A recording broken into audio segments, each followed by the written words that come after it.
myself lost in the Swedish night. Sunsets crying in the sky. Suddenly I see a new horizon, and I began to wonder why. A new day, sunrise, sound the trumpets of the dawn, far away for a while. I hear the angels silent call. Whoa, whoa, whoa, the silent call. Ele é bacharel em composição musical e regência, produtor musical, professor, guitarrista e fundador de uma das bandas mais influentes do heavy metal mundial, o Angra. No refrão de hoje eu converso com Rafael Bittencourt.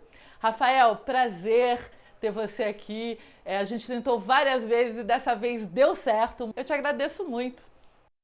Oi, André, eu que agradeço, imagina o convite. A gente vem tentando fazer funcionar essa entrevista e eu sempre com alguns outros compromissos, mas que bom que hoje eu estou podendo falar com vocês. É isso aí. Bom, começo falando sobre o que vocês fizeram, Angra, você com seus projetos pessoais na pandemia e o seu projeto Dar as Mãos, né? O Dar as Mãos foi uma inspiração mesmo que me deu bem no começo da pandemia. Eu fiz essa música, acho que um mês depois da pandemia. Eu estava imaginando, né, que era um... Bom, ficou evidente que a humanidade, que a civilização passaria por tempos difíceis, né, que a gente achava que eram meses, acabou virando mais de ano. E eu imaginei também que todo o trauma, o drama que ainda estava por vir, fosse também tempo para a gente refletir, para a gente se unir, para que essa dificuldade nos tornasse mais empáticos, né? Empáticos uns com os outros, importantes, né? Então, eu tinha essa utopia, depois, hoje eu vejo que foi uma utopia, porque eu estou achando que as pessoas saíram da pandemia mais agressivas, ressentidas, frustradas, negativas, e eu fico chateado com isso, né? Porque nós tivemos, claro, tivemos dificuldades financeiras, inclusive, além, né, do medo de perder entes queridos, do medo da nossa própria saúde. Hoje,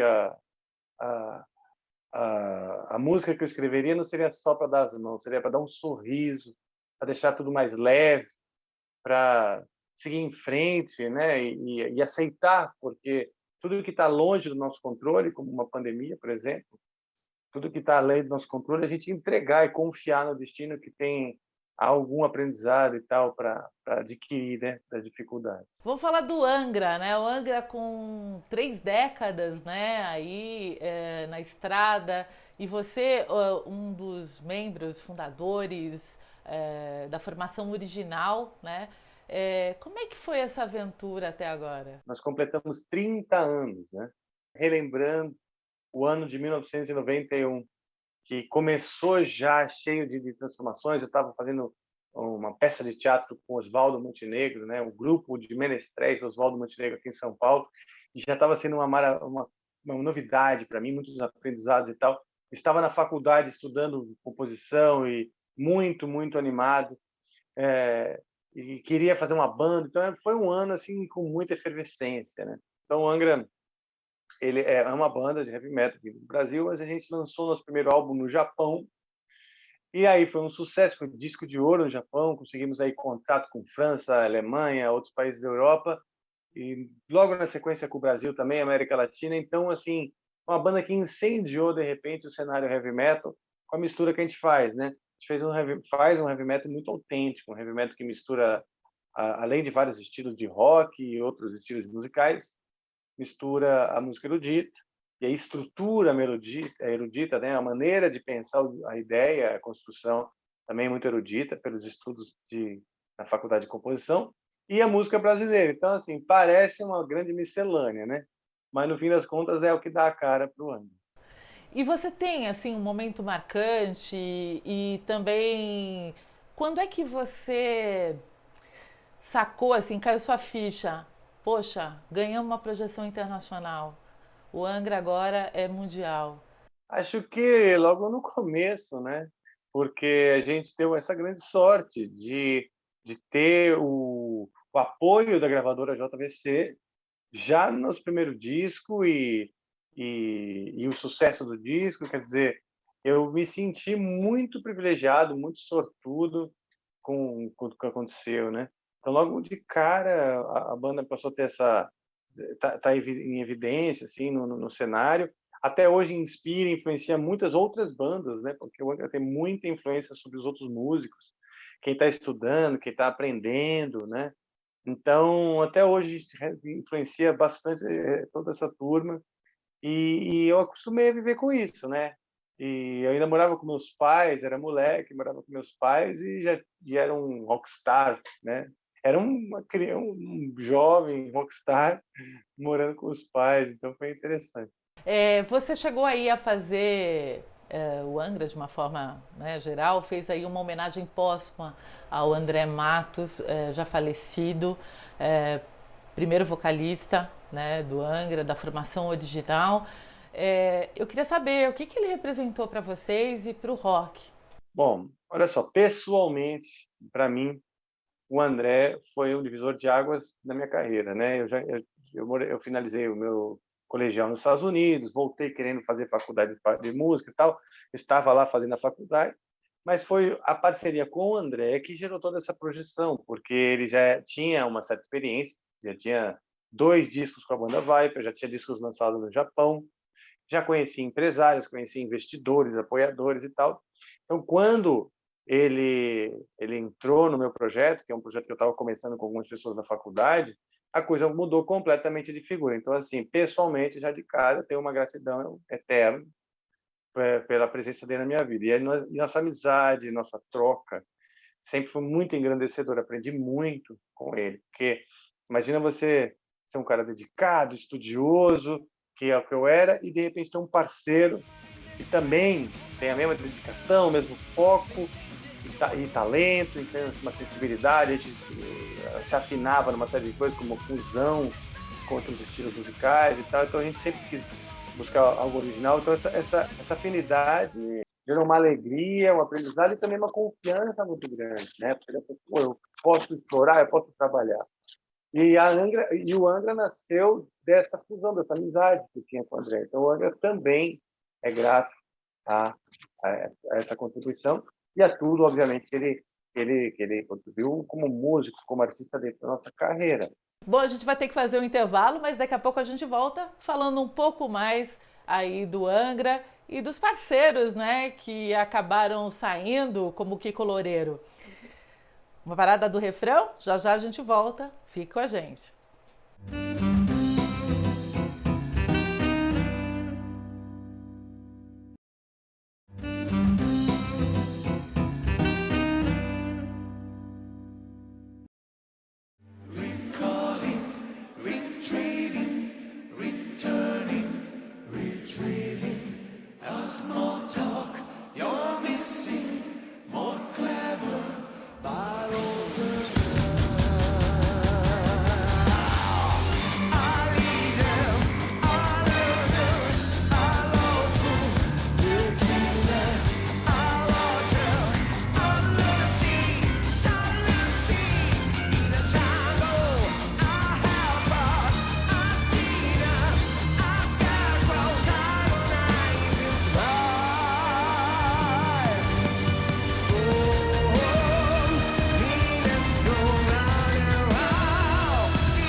volta com o refrão. Hoje eu converso com o guitarrista e fundador do Angra, Rafael Bittencourt. Rafael, Kiko Loureiro, guitarrista do Angra, como é que foi se descolar dele para que ele pudesse então alçar voo aí para o Megadeth? Deu para superar isso? Vocês ainda estão juntos, se falam? Como é que funciona? Sim, a gente se fala bastante. O Kiko deixou de ser, vamos dizer, um artista do Angra, deixou de ser um músico na banda, mas ele continua sendo uma das mentes pensantes aqui dentro, né? A gente tem muitos discos, muitas gravações, autorias e tal, e coisas para lidar no dia a dia, coisas que são muitas vezes administrativas ou até estratégicas, a respeito do todo o legado construído. Então, o Kiko continua sendo meu parceiro na administração disso tudo, né? Juntamente com o Felipe Andreoli.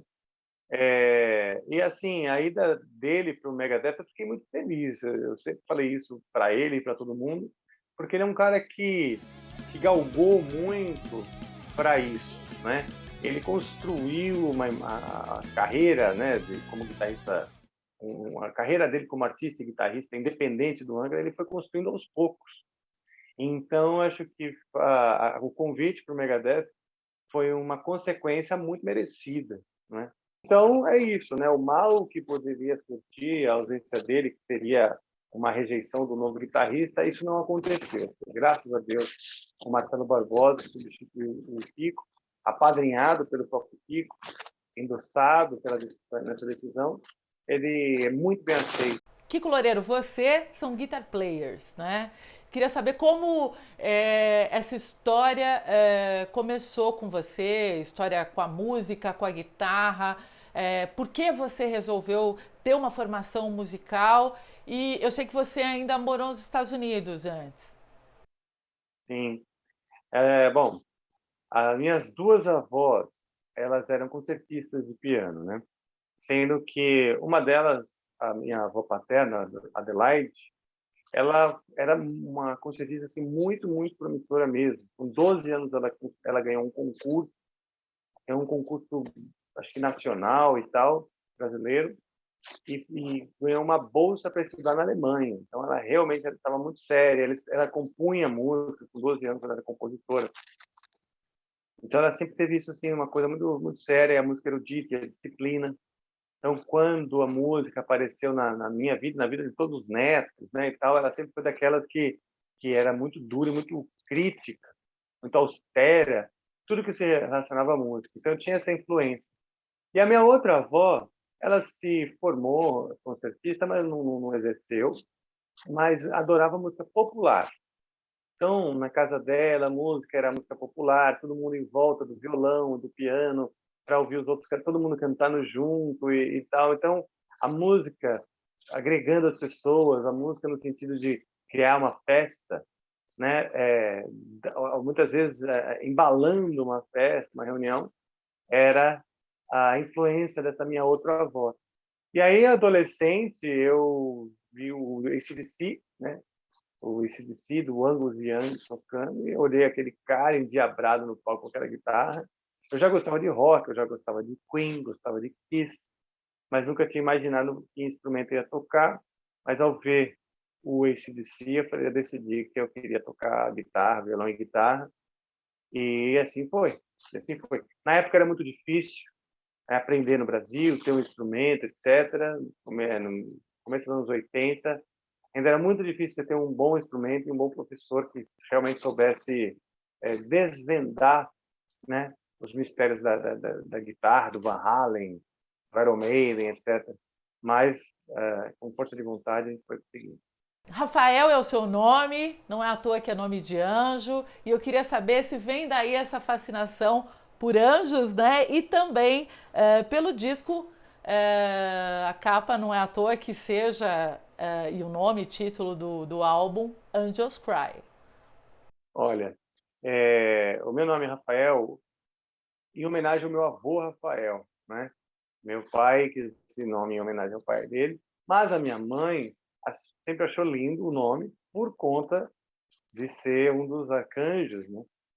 E eu tinha essa influência talvez quando criança, mas eu não sei se foi porque veio da minha mãe, mas eu adorava, né, imaginar que existia um mundo de anjos. Tanto que teve uma festinha, quando eu era criança, que eu pedi para minha mãe uma fantasia de anjo. Ela alugou uma fantasia linda assim, e tal, e eu tenho até fotos dessa fantasia. E então eu tinha essa viagem na minha cabeça, porque as pessoas diziam que era nome de anjo, etc., que eu era um anjo, né, quando eu era criança. Então, aí isso foi virando um fascínio, eu deixei de imaginar que eu era um anjo, né? Na adolescência a gente percebe que de anjo a gente não tem nada, mas permaneceu sim o fascínio pelo assunto. E acabou tendo um sucesso fenomenal, né? Acho que deu sorte, né?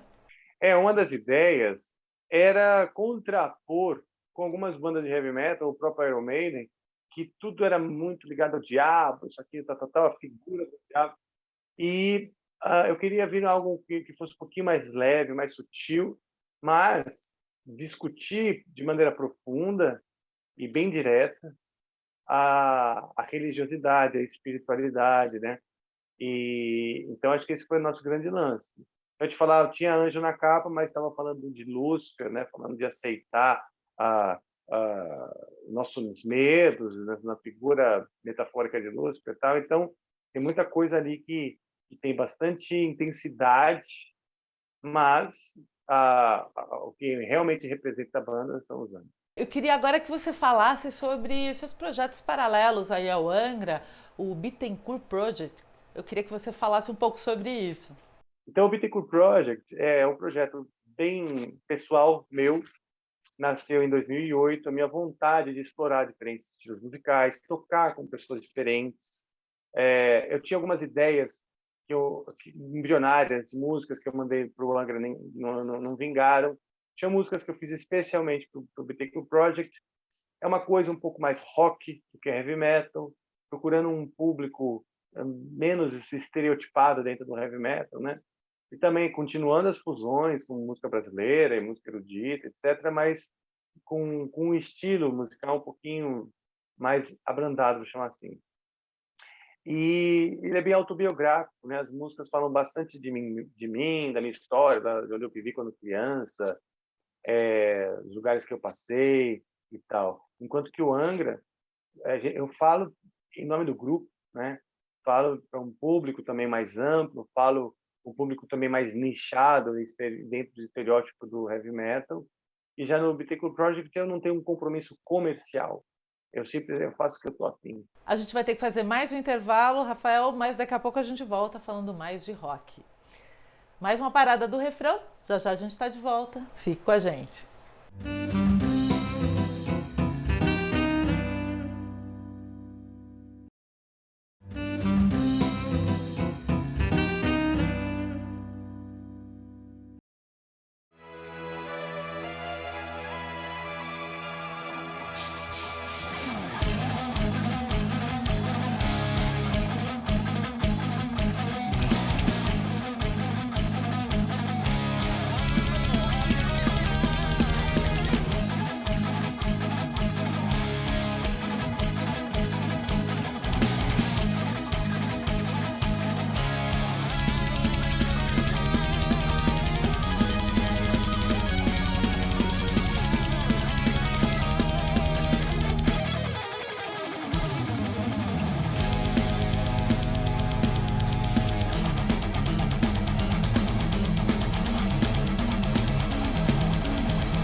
De volta com o refrão, hoje eu converso com o guitarrista fundador do Angra, Rafael Bittencourt.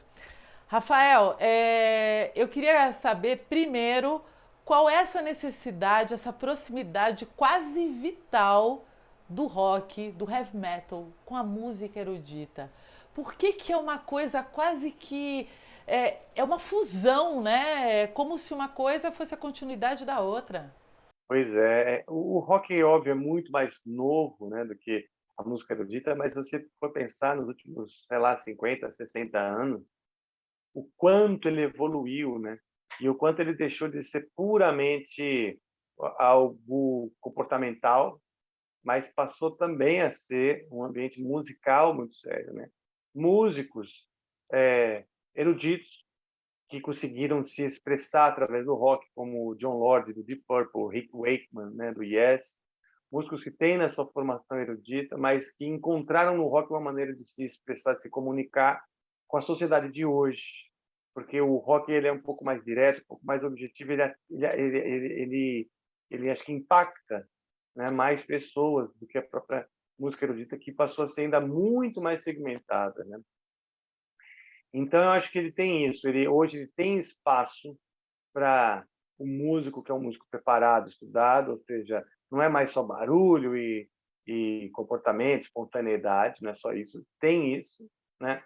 É uma liberdade de expressão muito ampla no rock, mas hoje ele tem também essa seriedade, a disciplina, a vontade de fazer bem, a vontade de aprimorar. Então, nesses últimos 50 anos, o rock evoluiu muito.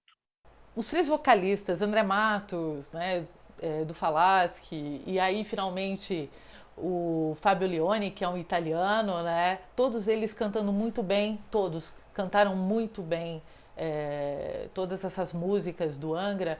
Vocês deram muita sorte e eu queria saber como é que foi essa conexão com o Fábio Leone, que é o atual vocalista, né, do Angra. Sim. Bom, o Fábio, ele é já sempre foi muito conhecido no meio heavy metal pela voz que ele tem, pelo talento que ele tem. Ele teve uma banda que se chama Rhapsody. Essa banda nasceu assim um pouquinho depois que o Angra, mas atingiu um público semelhante a um heavy metal melódico, né? Um heavy metal cheio de orquestrações e tal. Então, a gente também tinha empresários, gravadoras comuns, então a gente sempre se trombava de alguma maneira. Então, o Fábio já era conhecido entre nós como esse talento fenomenal que a gente já admirava.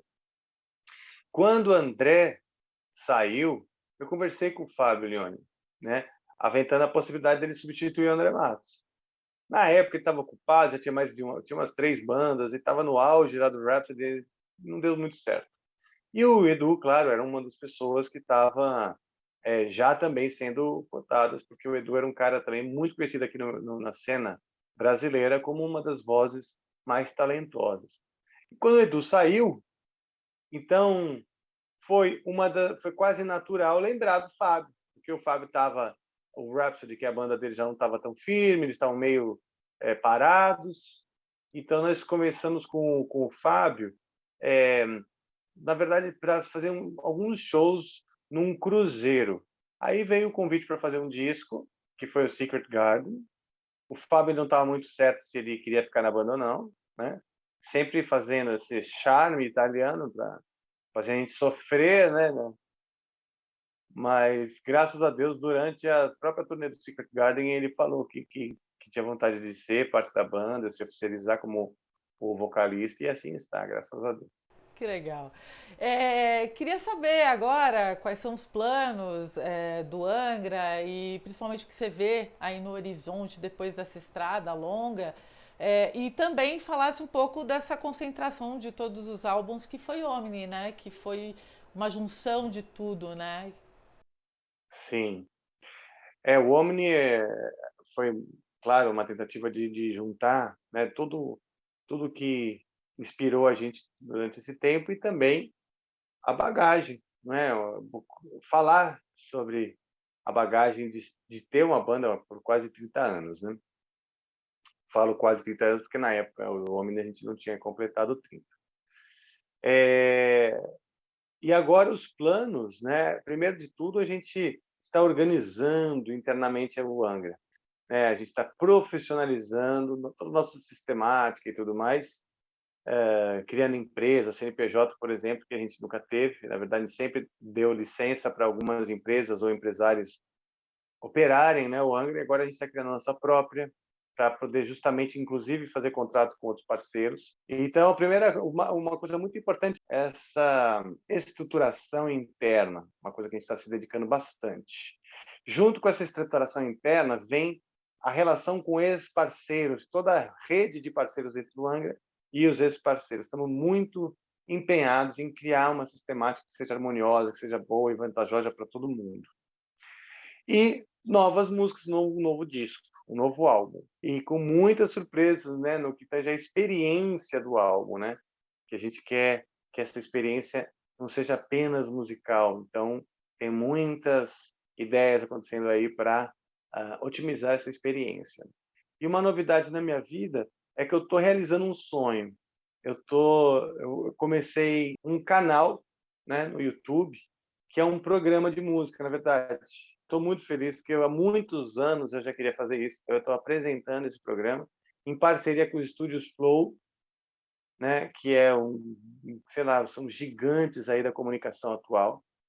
E a gente, então, criou um programa onde eu converso com os músicos, tanto que estão começando, como que já estão na área, né, os experientes. Então, eu tenho artistas mirins lá de 14, 15 anos, e gente que está há 30 anos aqui na estrada, né? E juntando essas pontas. E falando de música, não só do rock, mas falando de música em geral. Então é uma coisa assim que também passa a ser uma prioridade na minha vida, e que me traz muita, muita realização.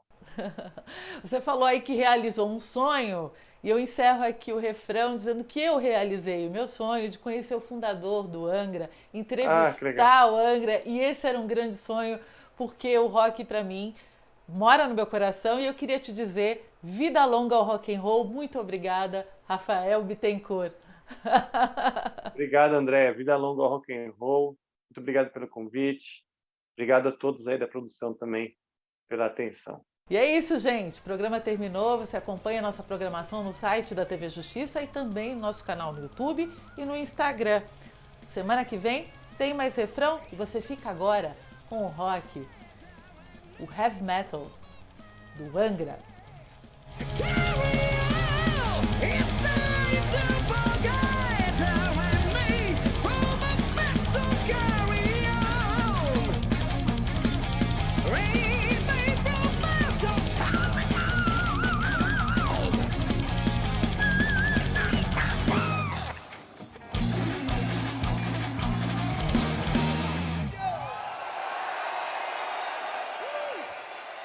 Muito obrigado!